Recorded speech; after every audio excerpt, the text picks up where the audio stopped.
It was one of those cold evenings when the city felt heavy and lifeless. People rushed past each other, eyes glued to their phones, hearts buried under the weight of their own worries. Among the noise and chaos, a small boy named Arif, barely 8 years old, stood near a roadside tea stall. His clothes were torn, his hands rough from polishing shoes all day, and his eyes, those big, innocent eyes, carried a silence far beyond his age. Not far away, Mr. Rahman, a well-dressed businessman, stood waiting for his car. He had everything: money, comfort, and respect. But inside, he felt nothing. Every day felt the same, empty. As Rahman sipped his tea, he noticed the little boy bending down near a stray dog lying helplessly by the pavement. The dog was shivering, weak, and clearly injured. People walked past it as if it didn't exist, but Arif, without a second thought, took off his small scarf and gently wrapped it around the dog.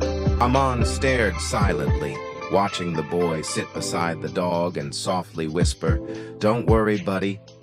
You'll be fine." He tore a piece of his own bread and placed it before the dog, watching it eat slowly. Moments later, Rahman walked toward the boy. "Why did you give your scarf to that dog? It's freezing. You'll catch a cold," he said. The boy looked up, smiled faintly, and replied, "Sir, the dog is colder than me.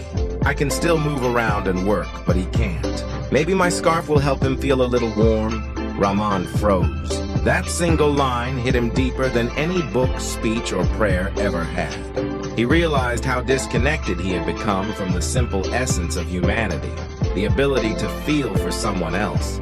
Without thinking, he took off his own coat and placed it around Arif's shoulders. "You reminded me of something I'd forgotten," Rahman said softly. The boy looked surprised. "What's that?"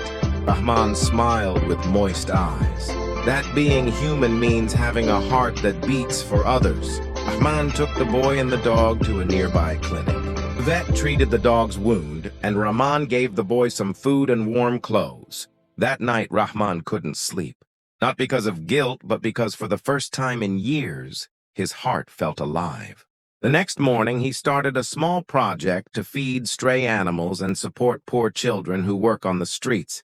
He named it The Little Hands of Hope, and on its logo, he placed a tiny drawing, a small scarf wrapped around a dog. Months later, Arif visited the new shelter Rahman had opened. His face lit up seeing dozens of kids smiling, playing, and eating. He whispered to Rahman, "See, I told you. One scarf can change everything." Rahman smiled and replied, "No, Arif. One heart can change everything."